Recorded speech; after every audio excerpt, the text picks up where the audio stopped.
I would forget discipline. I would forget motivation. So February's about to start, you're probably panicking like, oh my god, I wasted a month, I'm so far behind. Every second can either make the future easier or harder. If you're 20, that means you've got 3,000 weeks until you're 80, and it means you've got 500 weeks until you're 30. And that is terrifying. That should get you going. That got me going. I was like, I've got no time. I've only got 500 weeks. Hearing it like that instead of 10 years sounds a lot sooner and is a lot more motivating to actually get things done. There are hundreds of sayings in the self-help realm that are like, you move a mountain by carrying one stone at a time, which is true.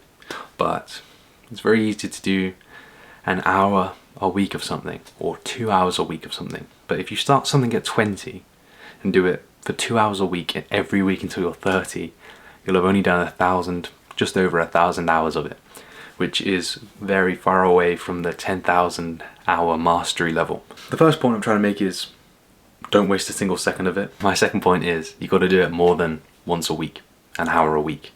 You've got to be cramming it in every second you can. Not so much that it's unnatural and forced and you fall out of love with whatever it is. It's just when I'm making a YouTube video, it's 30 minutes on my lunch break, an hour before I go to work in the mornings, maybe when I'm having my breakfast or just after, and then it's like an hour or two in the evenings recording, editing. You know, it's all reading, writing, editing. They're just split out, but it takes me about 3 days to make one video. But if I split it out into an hour a week, I would make maybe one video a month because of how little an hour a week actually is. If you do an hour, 2, 3 a day, the amount you make will be far more, and the amount you learn and progress will be far greater and at a much higher rate. If I posted a video a month, only doing 4 hours on it, it would take me 30 years to get to the level it's taken me to in the last 3 months because I've been doing so many hours of it. If you want to be a painter, I like paint portraits of people, you can't just do an hour a week.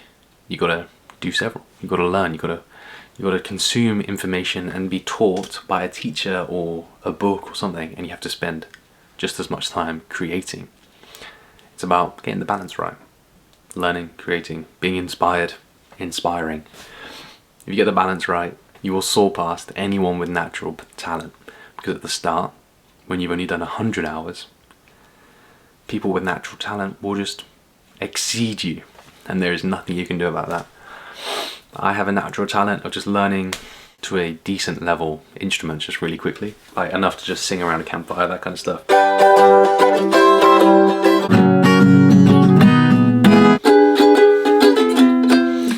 You get the idea. I used to have a very unhealthy relationship with that because I used to think it was bad that instead of devoting all my time to one instrument and becoming a master at it, I split myself between several and didn't really take any too far. But my goal wasn't to be top 1% actually. When I reflected and thought about it, it was just to have fun and sing songs and be in casual bands and lay down simple multi-tracks. It wasn't ever to become a session musician or in some part of an orchestra. It would be fun to be part of a jazz band maybe, but that's not really something I'm willing to sacrifice YouTube or reading or fitness for. That's going to be the hardest part about achieving what you want in 2025. You have to prioritize. It means less social time. It means less doom scrolling time. You know what I really like? Watching The Simpsons, but not anymore.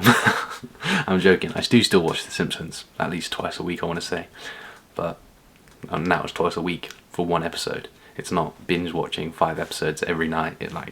That's an unhealthy relationship with a family. That's a weird parasocial relationship because they're not even real. So my advice for achieving your goals in 2025 is mass repetition. I've heard that 100 times, 1,000 times, and you're sick of it. However, it is probably the only way. I would forget discipline. I would forget motivation, because motivation comes and goes. Discipline can feel like being in a prison cell. persistent, small actions, moving a mountain one stone at a time, is the easiest, healthiest, most productive way to actually get something done. As I said earlier, when I'm making a YouTube video, I squeeze it in, 30 minutes here, an hour there. But if it was, I have to do an hour a day, otherwise I'm not disciplined, or if I only did it when I was motivated, it would never happen. Like even right now, okay, maybe now I'm motivated because I had the idea ready. But motivation is a feeling, not something you can decide. You can't decide to be motivated. It's like happiness, it's like sadness. You don't decide. You just decide how you respond. If you're angry, you decide if you punch someone. If you're unmotivated, you decide if you do it anyway. Do it anyway, but not so much that you feel disciplined and like you're tied to it. Just 15 minutes where you can, half an hour where you can. If you miss a day, that's fine. If you're still going in the direction you want to. I wouldn't say anyone that is good and really enjoys what they do has to force themselves to do it. So how do you deal with poor results at the start? Because it's going to happen.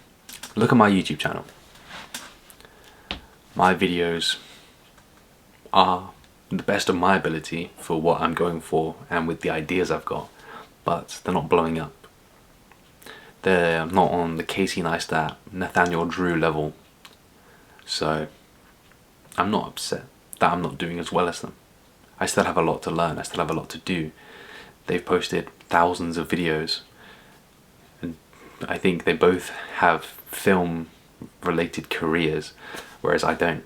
I've picked this up in the last year, and only in the last 4 months have I actually started posting, so I can't be upset that I'm not as good as them. If I post 1,000 videos and I've not reached their level, maybe there's a problem then, but right now it's something to be inspired by, not demotivated by. You look at them, you look at 1,000 videos, you look at 5,000, I don't know, and you go, wow, that's what I'm aiming for. I'm aiming for 1,000 repetitions where each one is slightly better than the one that came before it. After my 1,000th video, hopefully they'll be in that level, in that realm at least. But I can't expect video 25 to be like their video 1,000. That's completely unfair. So don't expect your repetition 10, 20, 50, 200, 1,000 to be anywhere near someone who's been doing it for 10, 20 years is who knows what number. 10,000, 100,000. When it comes to a skill you're trying to learn, only compare to your past self. Be inspired by people better than you. Be inspired by stories that came before you, but don't compare yourself, because you're probably going to lose. Don't compare your chapter 1 to somebody else's chapter 20 or something. That's the idea. I think I heard Chris Williamson say this, and it's, great change happens when the pain of staying the same is worse than the pain of changing. It's painful to change, it's uncomfortable, it's embarrassing, it's awkward to post videos, or share your paintings, or go on your first run. Whatever it is, it's going to be painful in some aspect. It could even be physically painful if you're running or doing something physical like that. But if the pain you feel from doing things that you shouldn't, like binge watching The Simpsons every night, is worse than the pain of setting up a camera and recording yourself, you will set up a camera and record yourself. If the pain of being unhealthy and unfit is more painful than eating less and going on your first run, you will eat less and go on your first run. But I would bear in mind, it's a lot easier to imagine the successes. Like for YouTube, when you cross 100 subscribers, then 1,000, then 10,000, 1 million, and then you're getting plaques and paychecks and sponsors and whatever. That's very easy to imagine. But when you have to do 100 or 200 or 1,000 videos with no recognition, that can be daunting. I've posted 25 videos and I wouldn't change a thing, but I haven't reached 200 views on a video yet. And that's just the way it is. I don't care. I'm gonna be here anyway. You can see me in a few days, regardless of how many views this video gets. That's the kind of mindset you need to adopt if you want to achieve big things. That you're gonna do it anyway. If people hate it, you're still gonna do it. You're gonna pivot and keep going. If the weather's bad, run on a treadmill. If the weather's good, still run on a treadmill because it's too hot to go outside. Regardless of how it's perceived, you're gonna do it anyway. One of the more painful things for me, and why I'm doing this, just for a bit of insight, is at the moment, because it's winter, I start work before sunrise and I finish work after sunrise. I get an hour of fresh air and sunlight for lunch, and that's it. It's cruel. I wouldn't say cruel, but it just feels unnatural. It doesn't feel right watching the day go by from a window at a desk. That's painful to me, that I'm missing out on all of these things. I'm missing out on days because I can't leave my desk for 4 hours at a time. Well, I can, and I do. I think I peed like 10 times before 12 o'clock this morning. Game's the game. Everything you dreamed of is on the other side of what you're avoiding. I was avoiding writing. I was avoiding filming, editing. It's hard, it's long, it's unrewarding in the short term. But in the long term, if I can make this a career, or pivot this into something, or leverage this for future careers, or do this for other people and be paid for that, that would be great. So while I'm not being recognized now, that's the price you have to pay. It's the price I have to pay. Everyone had to pay. Every successful author, fighter, coach, military, whatever, singer, songwriter, musician has to face. You have to do it unrecognized and unfaltered for a long time before you can be recognized. That's the barrier to entry. And that's why a lot of people who are just doing it for money, or just doing it for attention, and just doing it for less meaningful things, are turned away because they don't really feel the pain and they don't really want to change. They're just trying to cash in on whatever, or profit, or get attention, whatever. So that's why they're easily turned away by 100 repetitions, 100 videos, 100 runs. I think it's a very common thing, but it's to visualize who you don't want to be. Because it's very easy to visualize who you do want to be and just, oh, I'll just let nature take its course. One day I'm going to be a millionaire. And that's fine. But thinking like that and acting like that probably isn't going to make it happen if you're, already enjoying the benefits and just like, yeah, I'll relax, I'm going to be a millionaire one day, I don't need to work hard. You're not going to work hard, you're not going to chase very hard. Visualize who you don't want to be. I don't want to be someone who's doing the job I'm doing right now for the next 40 years.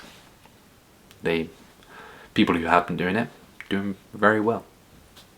They own their homes, so it's okay. It's just not for me. Especially if it costs 40 years, when I'm worried about wasting 500 weeks. Having that in the back of my mind, as if you don't make YouTube videos, if you don't edit videos, if you don't script videos, if you don't read books to inspire videos, if you don't speak to real people to experience what other people are going through and what struggles they have, and all these other things. If I didn't have something to run away from, there wouldn't be as much urgency to get those things done. James Smith said in a recent video, "You'll never be a good personal trainer if you make a grander weekend stripping. If you're satiated, you're less motivated to do things. It's going to be very hard to keep pushing forward and finding the motivation on the late nights and the early mornings and the long hours. You won't keep digging for diamonds if you're already striking gold." I just came up with that. You won't keep digging for that extra bit. That your own business, your own Lamborghini, whatever, is going to satisfy you. I'll be satisfied when all of this is just books. this whole wall is books, that'd be good. Main takeaways. 1, have someone you don't want to be, an anti-role model to run away from. 2, have a hunger for more than what you have now in a healthy way. And 3, move the mountain one rock at a time.